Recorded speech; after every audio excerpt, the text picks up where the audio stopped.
Well, hello, everybody. It looks a little different, as you can tell.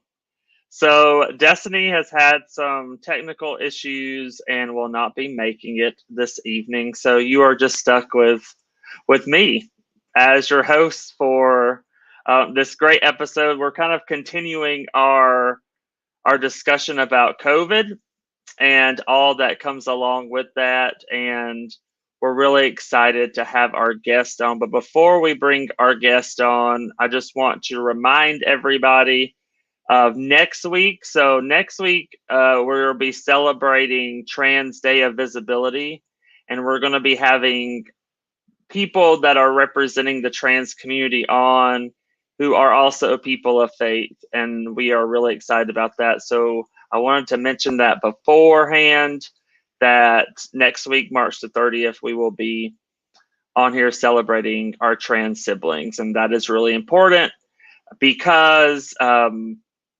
they exist and they are here and they have contributed to the church in beautiful ways. And we always need to lift them up, especially now. I just received notice in Tennessee that they have passed an anti-trans legislation bill pretty recently, and so we always need to speak out against that and to lift up our trans siblings. So, but catch that next week. And now we are going to welcome our guests, and I've already told them this feels very weird not being with Destiny. So, Destiny, if you're out there, we miss you, we love you, and we'll definitely see her next week. But we are going to bring on our guest to join us and get our conversation going. So welcome to Bertram Johnson and to Ulysses Burley, Dr. Burley, on this evening. So welcome. Thanks for having us, Lee. Yeah, this is great to continue our conversation about COVID. And tonight we're going to really be kind of focusing. We talked last week about a lot of things COVID, but this week we're going to be talking somewhat in the science realm and the medical realm. But I want our guests to also introduce themselves. So, Dr. Burley, do you want to tell the people about yourself? Yeah, for sure. Thanks, Lee.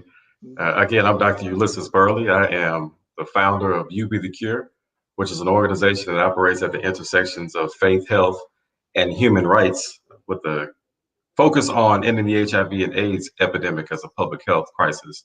I am clinically trained in allergy and immunology, and I joined my good brother and colleague, Bertram, as a member of the COVID-19 Prevention Network Faith Initiative, where I serve as a community engagement ambassador. So really great to be with you all. And I'm Reverend Bertram Johnson. It's a pleasure to be back with you, Lee and Dr. Burley. Destiny, we miss you. I am a Presbyterian pastor serving Union Theological Seminary in New York. My title there is Interfaith Minister, which really means I'm a chaplain to seminarians who are discerning their path in ministry. And as Dr. Burley said, I'm also a faith ambassador for the COVID-19 Prevention Network. And we serve on a team of, I think there's 7 of us working across the country, helping educate and engage faith communities and the community at large around advances that are happening in COVID-19 research. And so we're grateful to be back with you. Thank you. Yeah, it's great to have y'all on. And yeah, and I think just to start us off, since we have a doctor on the show, I think it is really important to discuss, the intersection of like medicine and ministry, and for Dr. Burley to kind of talk about why you started You Be the Cure, and how those intersections happen. Yeah, for sure. For sure. So I always wanted to be a doctor from early on. And when I was a child, my mother was diagnosed with breast cancer, which she would eventually succumb to. And so at that point, I knew what kind of doctor I wanted to be. I wanted to be the kind of doctor that could help people like my mother.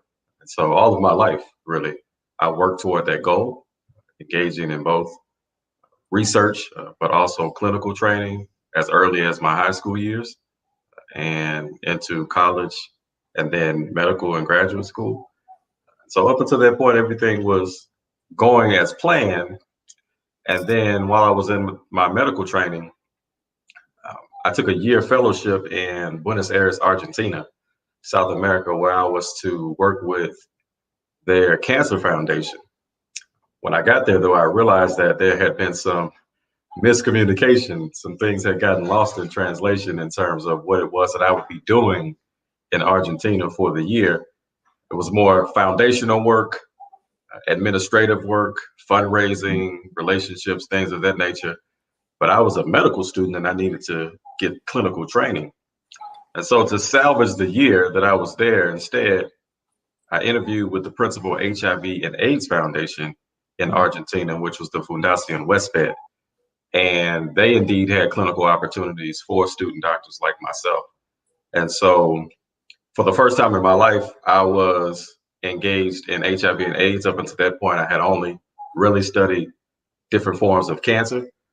And it was really a life-changing experience. It was the first time in my life that I was introduced to and exposed to how the social determinants of health impact people's physical health, the ways in which poverty and discrimination and racism and gender-based violence and corruption and substance abuse, all of these intersections make people sick to where they end up in places like the hospitals that I rotated throughout when I was in Argentina. And so I really began to struggle with what it meant to heal people in a clinical sense.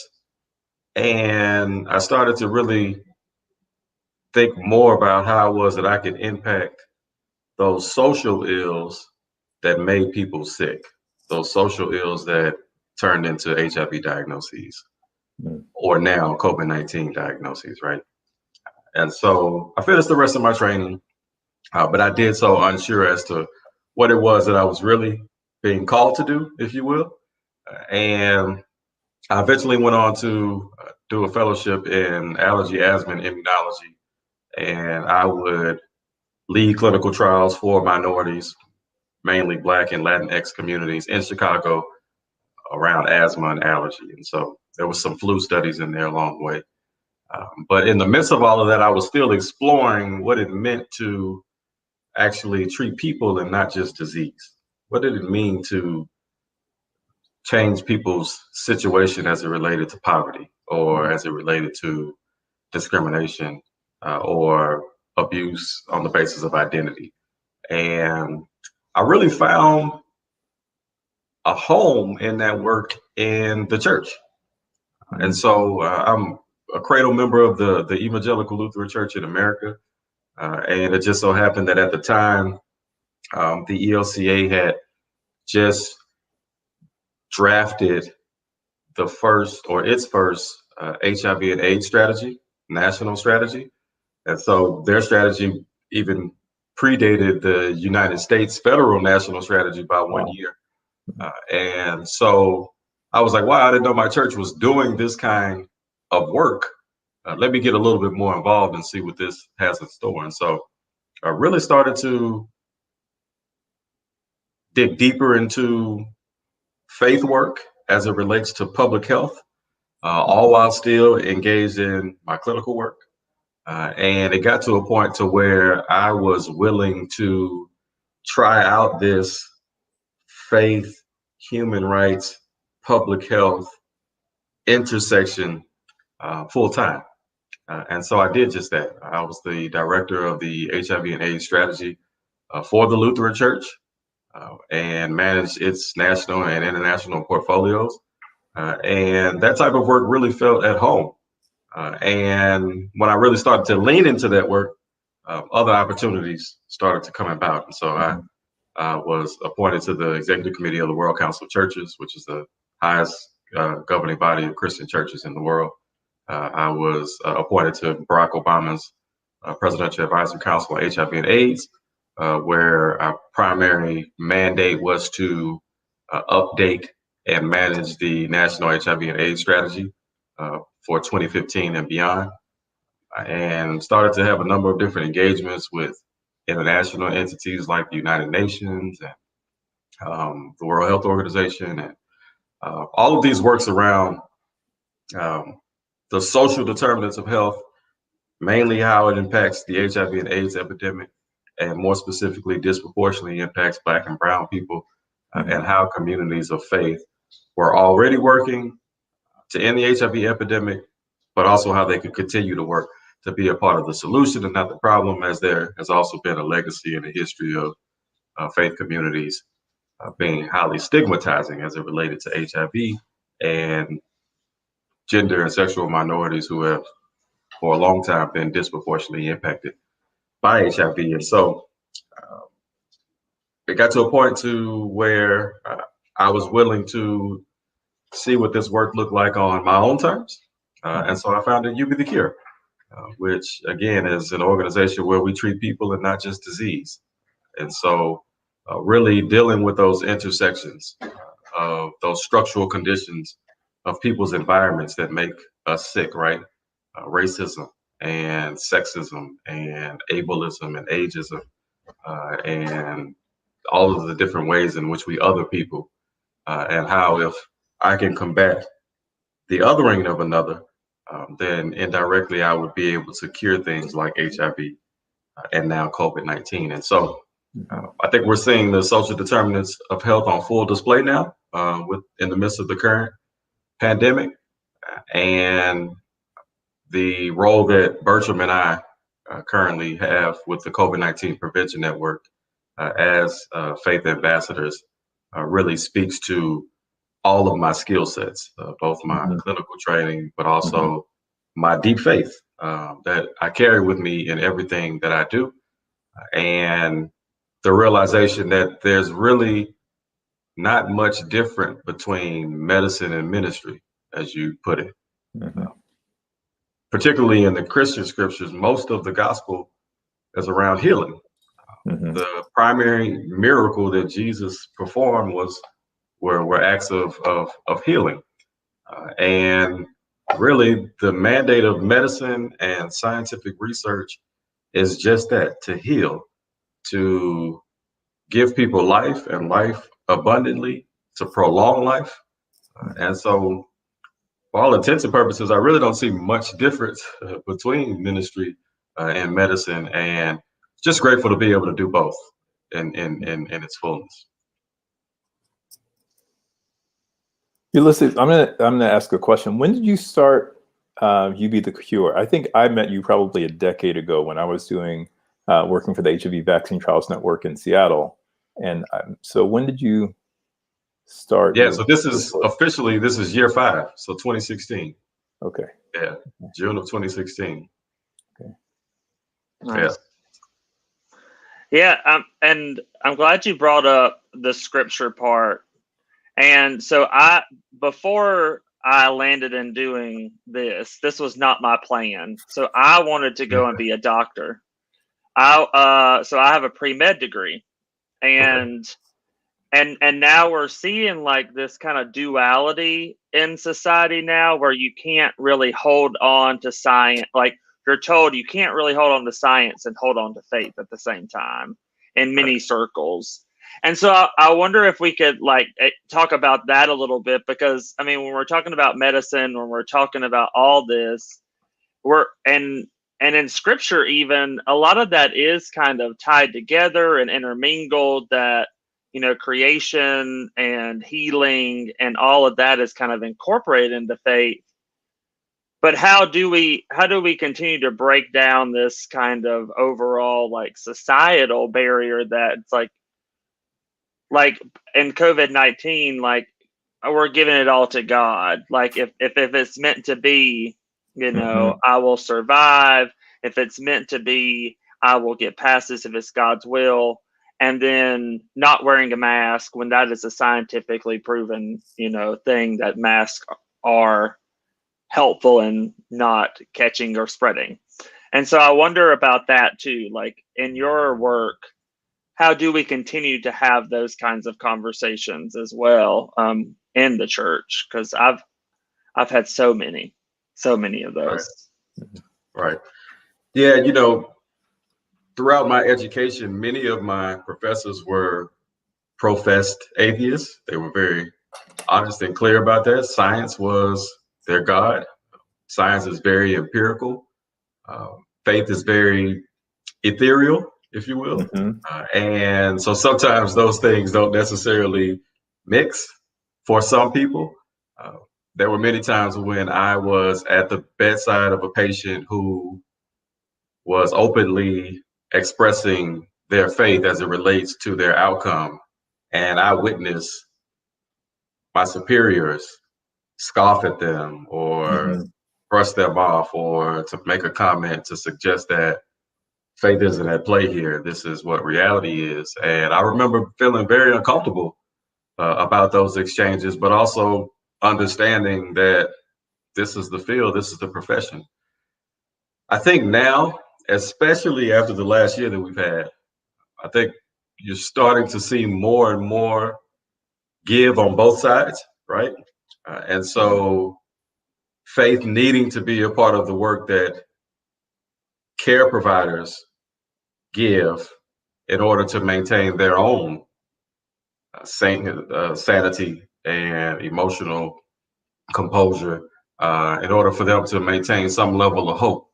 And then I think on the other side, there has been some give with faith communities to the extent to where, faith leaders have been more willing to invite in scientific voices, medical voices, as a function of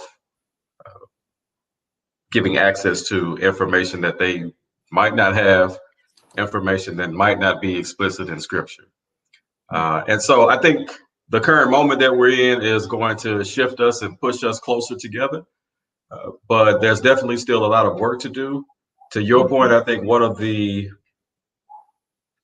ways which we get closer to that is partnerships like the one that Bertram and I are engaged in, where academic research entities are very intentional about engaging communities, but more specifically faith communities, right?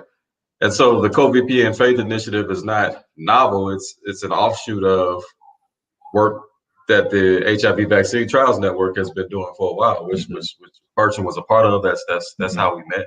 Reverend Edwin Sanders, and he brought me into that work. And so understanding that we were not going to be able to end the HIV and AIDS epidemic without the partnership of faith communities, especially an epidemic that is so prevalent in, on the continent of Africa, where faith is also very prevalent, right? And so that really was the blueprint for what we're seeing now. And I think it was very intuitive of the COVID-19 Prevention Network to early on make this investment, understanding that, hey, if we are going to impact this virus on a community level with the people that is most disproportionately impacted, being Black and brown people, that we have to be engaged with faith leaders. But likewise, faith leaders have to be willing to be engaged with us. And so early on, there was some hesitancy. I would think there was some pushback, but there's also, benefit in relationship capital. And so, one of the reasons why people like Bertram and myself were selected for this type of work was because we have trust with communities. We have relationships to where we can go in and say, hey, we've been doing this work around HIV and you trust me with that work. Now I need for you to trust me with this work around COVID-19, and let's see how we can work together. So there needs to be more overlap in that regard. And I think that we're moving closer to that moment, if for no other reason, for sheer necessity, because we're realizing that medicine and science alone are not going to get us out of this pandemic, right? A vaccine that's almost 100% effective at preventing hospitalization and death is still just a vaccine if it stays on a shelf and it doesn't make it into people's arms, right? And a function of getting it into people's arms is being able to engage the messengers with the proper message, trusted messengers.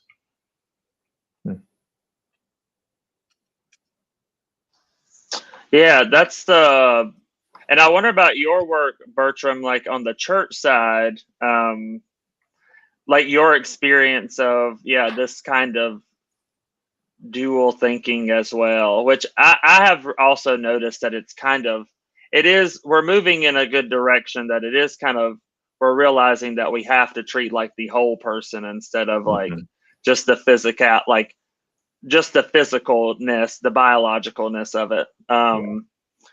But I have still just heard so many, stories of like, of not wanting to take the vaccine because of this, like this dual thinking. And so I wonder about your experience either or thinking. Well, you made you said a great phrase, Lee, which was treating the whole person.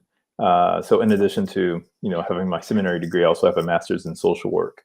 And so that's one of the basic principles of social work as a profession, that you treat the whole person. And so you can't just respond medically or socially, that you have to, and also involve a person's spiritual life, their beliefs, cultures and background, and geography, and the factors that shape who a person is or a community is.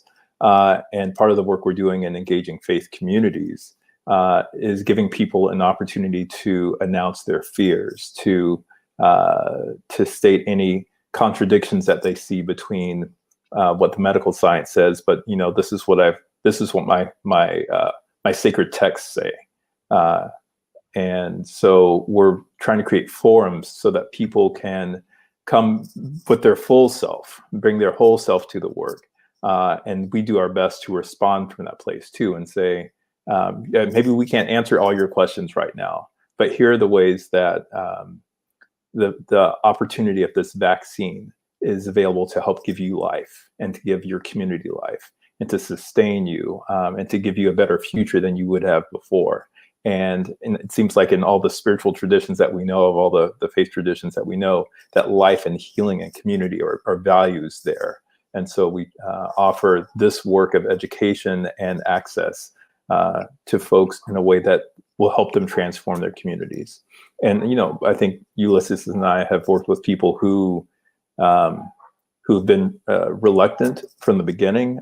We have a team of clergy consultants or faith consultants that we work with. And I know for one, I have a faith consultant who was willing to be involved in the work to bring education to her community, but at the same time, she was reluctant about taking using a vaccine.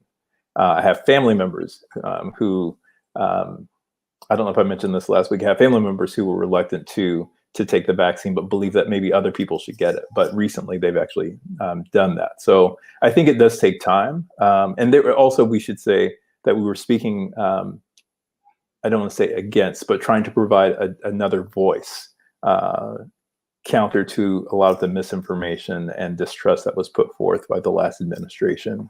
Telling people that they didn't need masks, that it was a simple cold, it was a hoax, all the misinformation that we heard. So considering that the work that we're doing is really led by the CDC, it would make sense that people were distrusting of government, because on one hand you're saying one thing and the other you're contradicting it. So the work that we're doing is really about education and empowerment to the best of our abilities. And so thank you for giving us a platform for doing that. Yeah, it has been amazing to experience the rhetoric of like also politicizing science, and also how church and faith is all church and faith are political in their own right, but I do think it has been really interesting to really experience how science in itself can become like a political. And I'm reminded of, again, we don't endorse candidates or whatever, that we have to say that, whatever. So I'm saying it right now just as a disclaimer. But there was a senator who talked to Dr. Fauci and was like, is wearing your mask just theater? Especially after now we have the vaccine, like what, and just like still instigating this misinformation. So we can also talk about like why do we still need to wear masks? But at the same time, like there is still this rhetoric of like, oh, it's just a political ploy. It's just even now that we have the vaccine, the science is still telling us to still wear masks. Mm-hmm. But it has been really interesting to see how political science has become. Mm-hmm. And I also wonder how people of faith can also speak into that.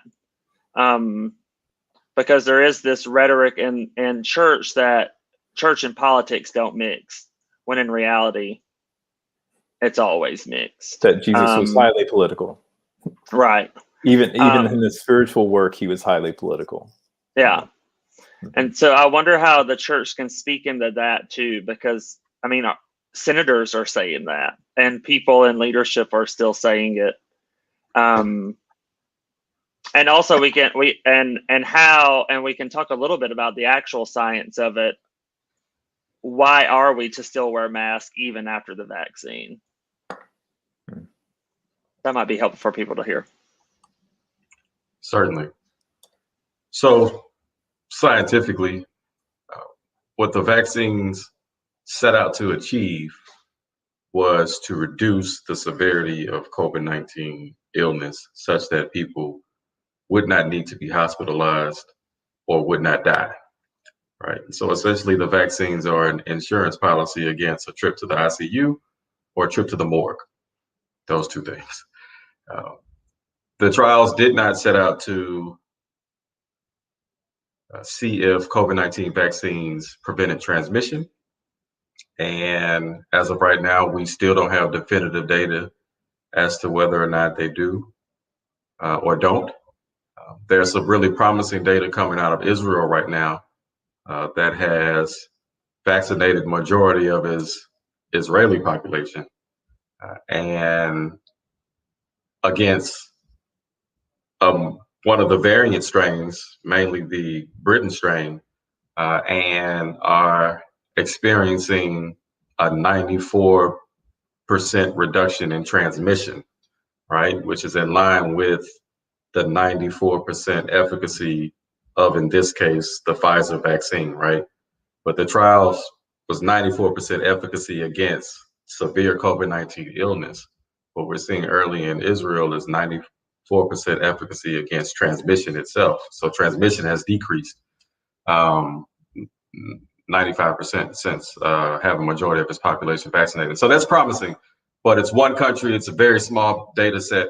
It's one candidate, vaccine candidate of many that are now approved throughout the world. And so we'll wait and see. And so until we have more definitive, conclusive data about whether or not vaccines prevent the spread of SARS-CoV-2, which is the virus that causes COVID-19 disease, then it's important for people, vaccinated or not, to continue to take precaution until we reach a level of herd immunity in our country and really globally. And so we're still quite far away from that. Vaccines have been available since December. As of right now, about 25% of the population has received at least one dose of vaccine, but only 13% of the population has been fully vaccinated. And so 2 doses if it's the mRNA vaccines, or 1 dose if it's the Johnson and Johnson vaccine. And so we scientists believe that we need to at least achieve 70% inoculation within our population to start to see herd immunity take effect. And it really needs to be closer to 90%. And so at the current rate, we might achieve 70% sometime in the middle of this summer. If vaccines continue to be produced, on average, we're getting about 2.5 million vaccines in people's arms a day.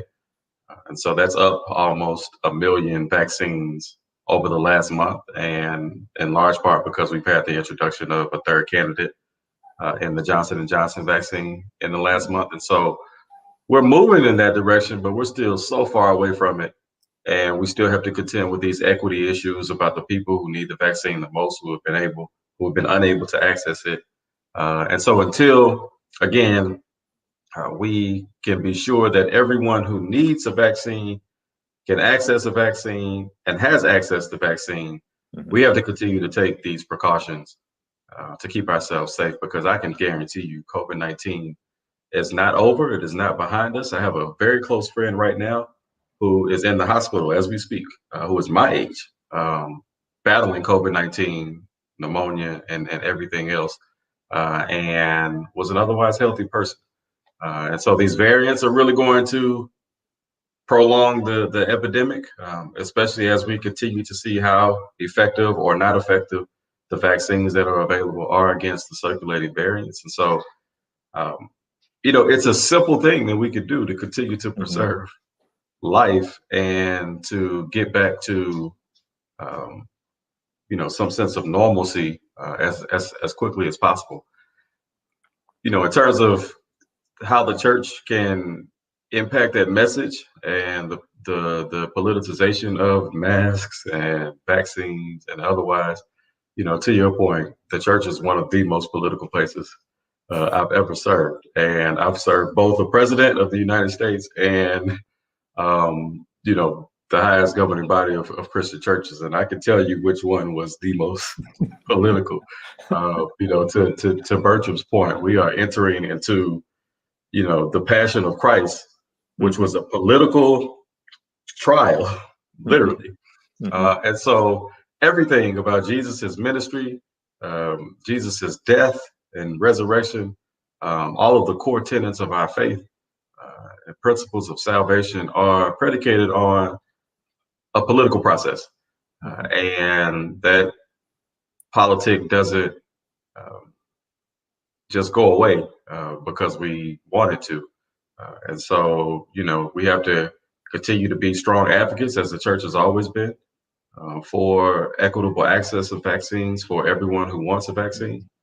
We have to continue to be strong access points for factual, scientifically verified empirical data as it relates to COVID-19, the disease, and the vaccines that have been developed for its prevention. And we have to continue to lead by example in communities, as places where COVID-19 was, running rampant early in the pandemic, right?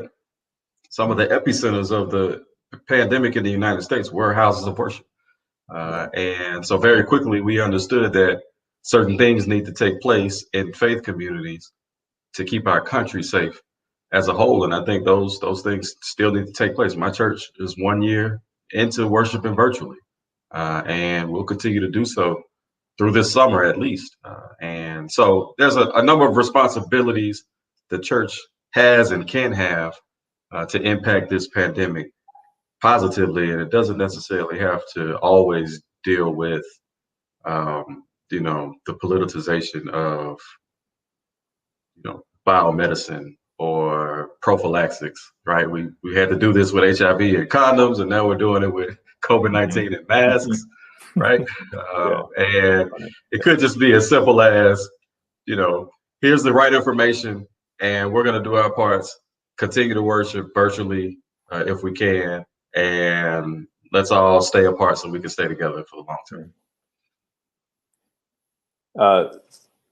Ulysses spoke to sort of the medical and some of the political ramifications. Oh my gosh, sorry. This is what happens when you get a phone call when you're on your Zoom or not Zoom. We're live. There's no telling what will happen. Yeah, it just came through on my computer. But I wanted to speak. I shared a story, I think, briefly toward the end of our call last week, where I'll share it again today. Well, actually, two today. That there is my husband's colleague. Her husband has had both of his shots. I don't know which, but he's had both shots. And he was going to see his parents for the first time in months in the assisted living facility in which they live. And the staff was clear: you need to show up with a negative test, or you can't come in. And he's like, "But I've had both my shots." And they're like, "You need a negative test to come in." In addition to a mask and whatever other precautions they had. So he went and got a test, and his test came back positive. So he was actually diagnosed with COVID. Had they opened or dropped their policies around his entering because he's had the vaccination, he could have infected his parents. That could have been the end of their life if they're not vaccinated, and the staff and other members of that nursing facility or assisted living facility. So that's one story. And then yesterday I just spoke with a woman who I know from church who turned 90 last summer. She's an amazing, dynamic personality. And she has also had both shots. And she fell recently. She was out and she fell in a parking lot. I think she was with her family, but she wasn't seriously injured, but she continued to feel pain over the next 2 days. So she talked to her doctor. Doctor said go to the hospital, where she was going to be admitted. In her intake, they did a COVID test, found out that she was positive also, tested positive for coronavirus or had COVID-19. And so, the vaccines work. I think in any other occasion, both those people would have had severe illness. They may have been hospitalized, would have shown, tremendous symptoms of illness. But they do work. But still, there are precautions that we need to take as individuals, as church communities, as employees, as members, as neighbors and friends. That the protocols that the CDC and other, medical entities are providing, there are reasons why we need to uphold those, because just because you have the vaccination doesn't mean that you can't transmit virus to someone else. And so we have to think more holistically and what's best for the community. So, you may want to see this person, you may want to hang out or do whatever social engagement you have been yearning for, but still there are reasons to take precautions so that we don't spread virus, even for those of us who have had the vaccination at this point. So. Yeah, so if that senator is watching, let's hope it's not theater. Yeah, I'm sure he is.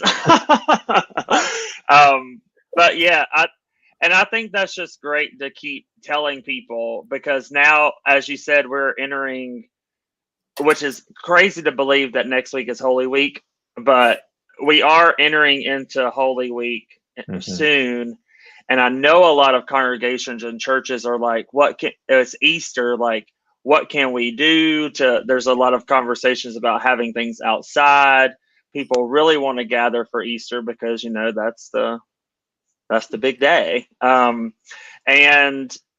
it is really good to just keep repeating that. Like, I know people want to be together, but in order for us to see each other again, we have to do what we need to do. And I also know that there are so many places of faith that are just trying to figure out how to get involved, how to help, and what ways they can really, to spread this message, or to even help in figuring out ways in which their contexts can just be involved in vaccine rollout or advocacy work. And so I wonder if you can speak to the ways in which some churches can get involved, because we volunteered this week with the vaccine rollout here in Nashville, and just the work that goes into it was absolutely amazing to see, and the people there were great. And so I wonder how churches can do this work alongside y'all, and what resources we can get out there. Yeah, I think you mentioned it, right? Vaccine rollout and distribution.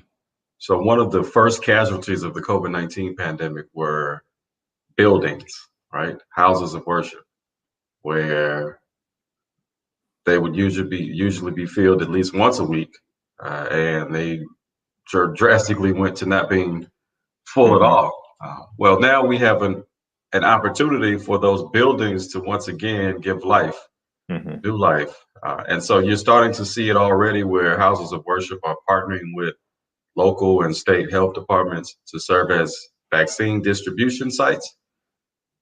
In any urban community in America that you go in, there are likely more churches within a mile radius than there are healthcare access points. Right? I know that's true in my community. There are at least 10 churches within a block of each other, but the nearest health care facility is probably miles away.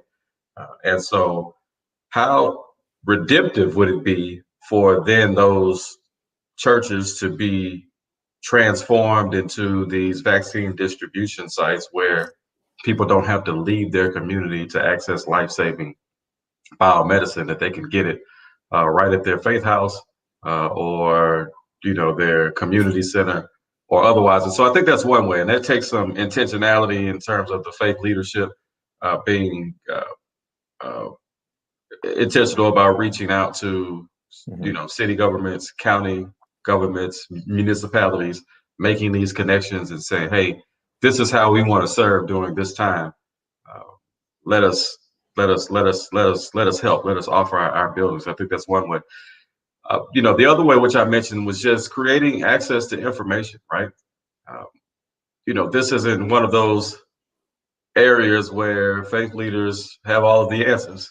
And I know sometimes a lot of members expect for their leader to be their pastor, to be their psychiatrist, to be their caretaker, to be their fill in the blank. And this likely just isn't one of those areas where your pastor or your faith leader has the skill set to be able to navigate a pandemic.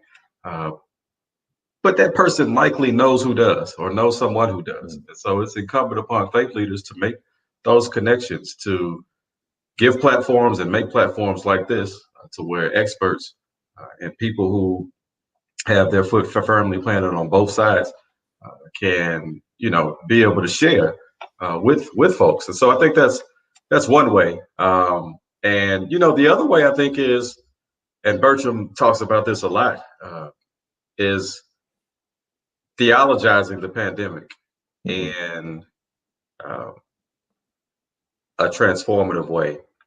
And so this is something that has really worked for us and helped us in the movement to end HIV as it relates to our partnerships with faith communities.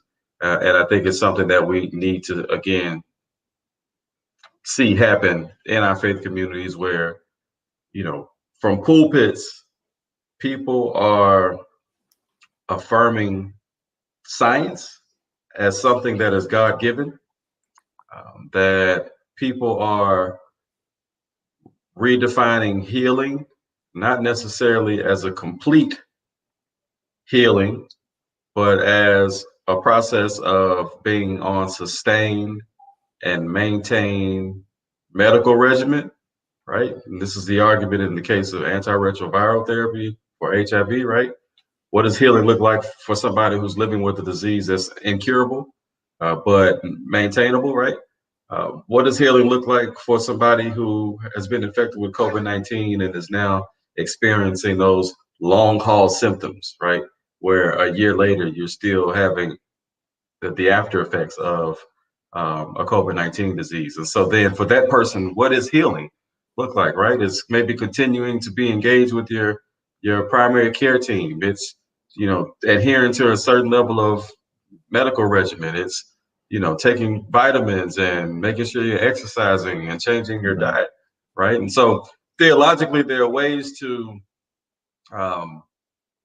shape this narrative around the pandemic and the relationship and the intersection of belief systems in the midst of the pandemic that can help us get out of the pandemic.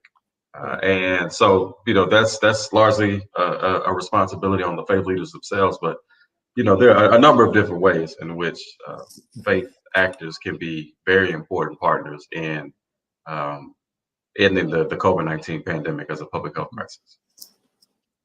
And I'll add to that, Lee, that the work that we do, there's no charge for it. It's free to anyone who comes forward and has a request. And so we work definitely within Christian churches, but we also have a colleague who's Muslim, who was here last week. We work. We'll go to any school, university, civic organization. All people have to do is just give us a call. And it's not just us, I should say. Like, we help facilitate conversation. We're doing that with you tonight. But we also have an array of researchers, scientists who are deeply involved in COVID research, experts, leaders in the field in the US and abroad also, who are invested in this work. And we have many of them are available to come and speak, to do a training, to offer their wisdom and experience, so that regardless of the size of your congregation, the 20 of y'all who meet online now, or thousands of others, we're available to offer their resources too. And so just call or send an email, and I think Lee will put our email addresses up.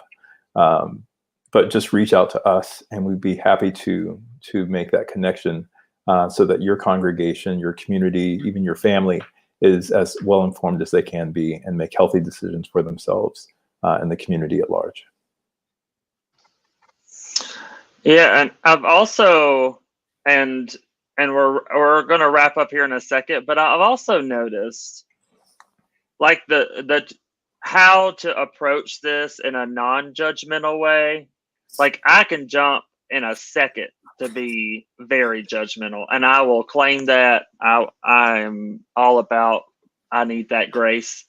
But I do think that, and I've seen this in some faith leaders, that may be left leaning, or whatever you want to call it, that it is like, why wouldn't you get it? Like, why wouldn't you get the vaccine? Like, it is something.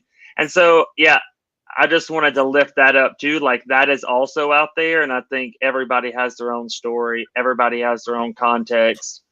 And approaching it in a very, like, intentional, non-judgmental way, I've seen also is pretty important too. You're not going to get anywhere if you're going, I've learned the hard way. You can't go in there judgy. So, yeah. Well, our work is not to force anyone to make a decision. It's really to empower them with the tools to make the best decision that work for them. Yeah. And I mean, both of us have had, like I said, friends and family members who were reluctant at first, who were distrustful at first, who had heard myths and misinformation, but decided once they were presented with the science that they want to make a decision for their own health and for the health of their loved ones. And so I think there are more stories than we knew. I did a presentation in DC with Black Presbyterians United, or not in DC, but for Black Presbyterian United in DC. And there was someone who said that was the fourth presentation that they'd been to on COVID-19, but each time they learned something new. Yeah. And so each time that person learned something, it maybe gave them more tools to talk to their family members or loved ones, to people in their community that they didn't know before. And so it's not just, making a decision for that person, but, and there's research that shows that, definitely in the African-American community, that once someone knows someone who's received the vaccine, then they're more inclined to receive it because there's trust there. And so what we can do is help build trust, education, and information for the community at large. Like, it's slow going, but that is the work. You can't. It's not a revolution, but maybe it is a revolution, but it's a slow going one. So. Mm-hmm. Yeah. Well, I wanted to give each of y'all, before we end, like, any last comments, anything that is burning in your hearts to share before we close out, anything. And yeah, as y'all can see below are the emails that are available to you if you have any questions. But yeah, I just wanted to give y'all a little bit of time for any last comments. Sure, thanks, Lee. I'll say, in addition to what's already been mentioned in terms of how faith communities can be more involved in the response to COVID-19, I'll also say that faith communities should begin to prepare right now to be involved in the response to the aftermath of COVID-19. Mm-hmm. And not just the public health aftermath, but the social aftermath, right? And so we know that COVID-19 has had huge implications on mental wellness. We know that COVID-19 has shifted the trajectory of intimate partner violence in our country and around the world. We know that COVID-19 has likely set back a generation of young people who were forced to learn in a new way over the last year that will consequently be likely further behind than normally 10 years from now. And there's going to be a gap there that we're going to have to address. So the church needs to be prepared to help pick up the pieces of COVID-19. And that might mean rethinking church in and of itself, right? There are a lot of churches whose doors did not survive, whose doors did not remain open as a result of COVID-19. And so churches have to probably do some work themselves to think about, what does church look like moving forward? I mean, my own church is having to have that conversation just last week, in the sense that, maybe we won't be in our building 4 Sundays in a month. Maybe we'll do half virtual and half in person. And so, these are right now, we want to get to herd immunity as quickly as possible, get everybody who wants a vaccine access to a vaccine. And then we'll wait on the research around children and vaccinations and, expecting mothers and all of these other categories that may have gotten left out of the initial trials, so that we can get them vaccinated safely as well, right? But then once that happens, there's going to be this aftermath, people who never recovered economically. And, otherwise, we're already starting to see the reemergence of mass shootings in our country, right? Something that I was happy to see go away with COVID-19, right, with the pandemic. And so, we need to prepare, as people have always leaned and relied on faith communities for that support that they couldn't otherwise access elsewhere. That's going to be ever more present this time next year. As we emerge and pick up the pieces, we're going to have to deal with issues of grief, people who couldn't grieve properly because their loved one died over the phone, or they didn't, they couldn't gather and memorialize their loved one properly. And so I think we need to start to prepare and put together an infrastructure and partner and pray for and with one another about what's to come, so that we can get back to a place of wholeness and wellness as a society. Yeah, I think we're of the same mind and hitting on some of the same points. I read online, I don't know where they all were, but I did see that there have been 7 mass shootings in the last 7 days. Definitely our hearts are with the people in Boulder, Colorado, after that tragedy yesterday, and special prayers and concern and recognition of the anti-Asian hate that was enacted last week in Atlanta. But not only there in Atlanta, but also across the country, we've seen a rise in cities across the U.S. in anti-Asian hate. And so that's something we want to lift up and let our Asian American siblings know that we see them and our hearts are with them. So in that regard, also want to recognize that I volunteer. I'm on the strategy team for the Presbyterian Mental Health Network, and we put together a webinar in the fall that relates to mental health, COVID fatigue, and the pandemic. And so if you go to our website or Facebook, or I think our Facebook page, you can find that webinar there, which may be helpful for some congregations. And then as we also talk about congregations that are struggling financially and need greater leadership during this time. This is just basically a Presbyterian commercial right now. You can go to the Vital Congregations initiative through the denomination. And there are definitely resources available for folks who were trying to figure out what does it look like to be the church. Churches that were small and struggling, but still found meaningful community. What does it mean to serve your community around you in new ways and dynamic and necessary ways that we wouldn't have thought of 12 months ago, but are vital and necessary right now. So, as Ulysses said, open up your building to the community, at least for medical services or through vaccine services. That's definitely something you can do. And I would just want to speak to each person who's out there. Do what you can to take care of yourself. This is a marathon. It's a long journey, and just be aware of how what is it that you need to be as healthy as you can be, not just physically. So if the vaccine becomes available, do take that. But mental health services or physical, getting exercise as you can. How do you care for the people around you who may be struggling? So older adults and younger adults. This is, everyone is impacted, and it's been over a year now. It's hard to imagine it's already been a year, but we're there.